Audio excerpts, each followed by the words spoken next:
Qu'est-ce que c'est que le patronyme en russe qui remplace les formes monsieur et madame? Bonjour et bienvenue dans cette nouvelle vidéo. Aujourd'hui, nous allons parler de l'emploi et de l'histoire de patronymes en russe. Si vous aimez ce genre de contenu, mettez s'il vous plaît un pouce en l'air, c'est très important. Abonnez-vous à ma chaîne YouTube, suivez-moi sur mes réseaux sociaux et nous passons sans plus tarder au vif du sujet. En Russie, pour dénommer une personne, nous utilisons non seulement son nom et son prénom, mais également son patronyme. Le patronyme, c'est le dérivé du prénom du père. On le dit en russe отчество.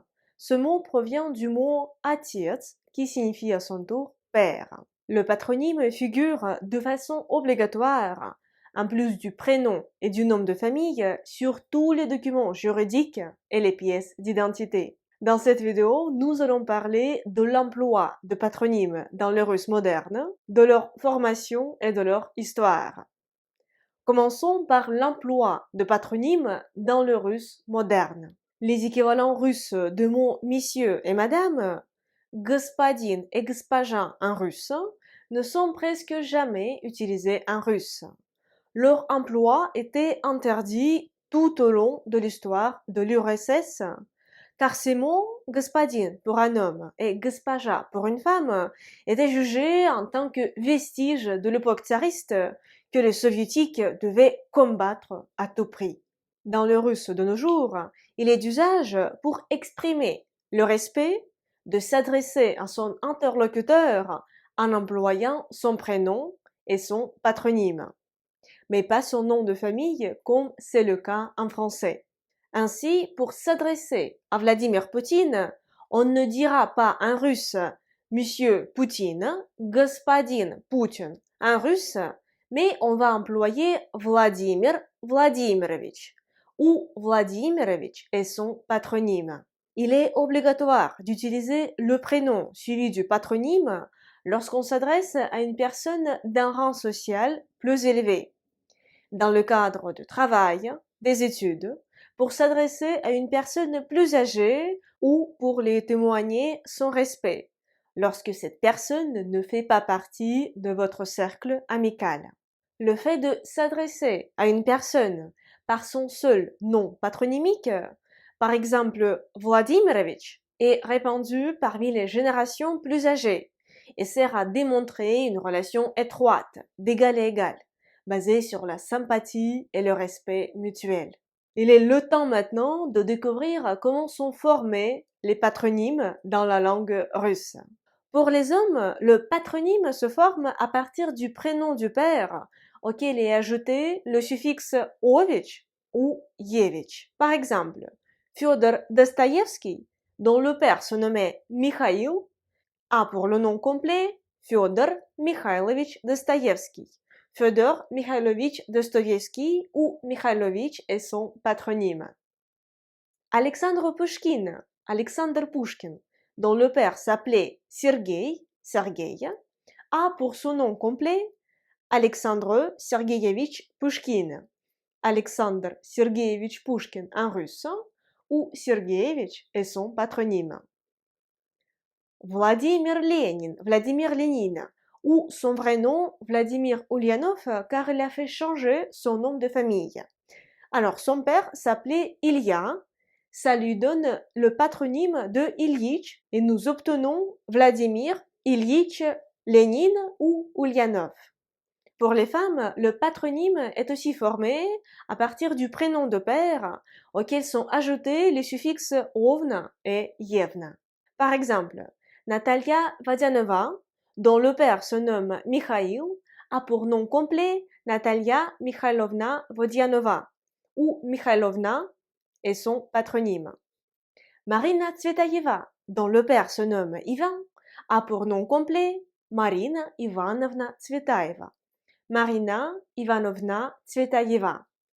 Anna Pavlova, dont le père se nomme Pavel, a pour nom complet Anna Pavlovna Pavlova. En russe, c'est Anna Pavlovna Pavlova. Les suffixes par défaut sont donc ovich pour un homme et ovna pour une femme. Cependant, si le nom du père se termine par le i court ou par une consonne molle, il faut utiliser le suffixe yevich pour un homme ou yevna pour une femme, d'où l'existence de deux formes. Par exemple, si le père est Dmitri, Dimitri, le patronyme sera Dmitrievich pour un fils et Dmitrievna pour une fille, car Dmitri, Dimitri se termine par le i court. Emmanuel se termine par le L suivi du signe mou. Ça nous donne la consonne molle à la fin, le, et les patronymes Emmanuelevich pour un fils et Emmanuelevna pour une fille. Un certain nombre de noms de famille russes, tels que Ivanov ou Petrov, ont une origine patronymique, mais ne sont pas de nos jours des patronymes. Il s'agit plus précisément de noms de famille qui se sont formés à partir d'anciennes formes de patronymes. Le suffixe ov dans Ivanov ou Petrov signifiait l'appartenance, littéralement le fils de Piotr ou d'Ivan. De nos jours, les patronymes à partir de prénoms Ivan et Piotr sont Ivanovitch et Petrovitch.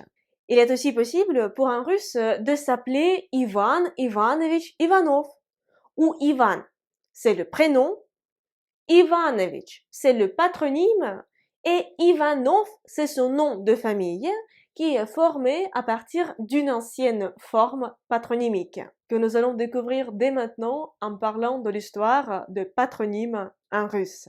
Les patronymes russes ont commencé à être utilisés assez tôt. Leur première mention remonte au milieu du Xe siècle. Cependant, la fréquence de leur utilisation restait faible jusqu'au XIIIe siècle. Initialement, les patronymes masculins en ovich ou yevich étaient réservés exclusivement à la famille royale et à la haute noblesse. C'était l'équivalent de la particule de en français ou de la particule fond en allemand. Avoir un patronyme en ovich ou yevich était un privilège que le tsar pouvait accorder à quelqu'un pour de grands mérites.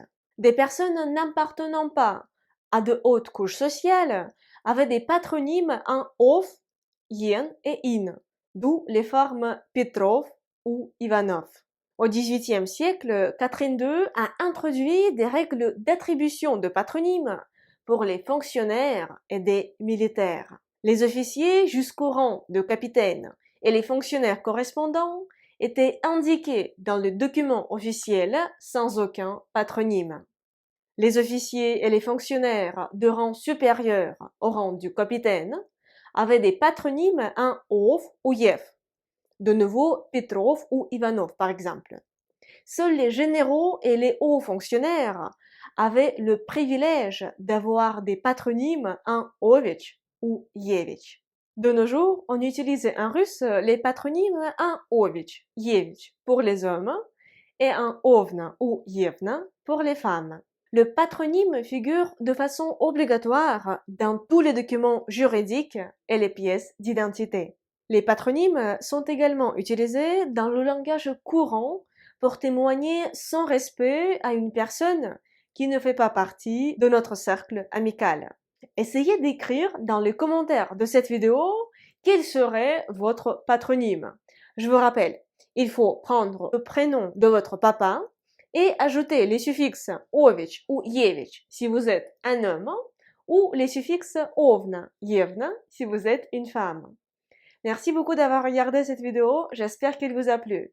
Et maintenant, vous connaissez l'histoire et l'utilité des patronymes en russe. Si cette vidéo vous a plu, mettez s'il vous plaît des pouces en l'air. C'est vraiment très important pour moi et pour les algorithmes de YouTube. Mettez-le maintenant pendant que vous y pensez.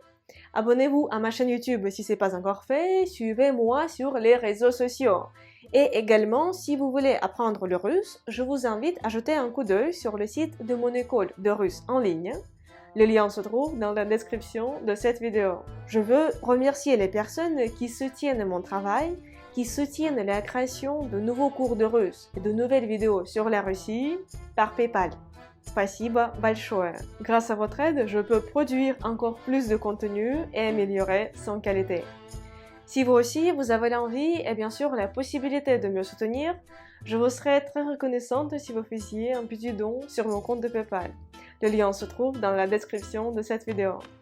Et moi, j'espère vous retrouver très bientôt dans une prochaine vidéo sur sa chaîne YouTube ou sur mes réseaux sociaux. Et pour l'instant, je vous dis до свидания. Au revoir.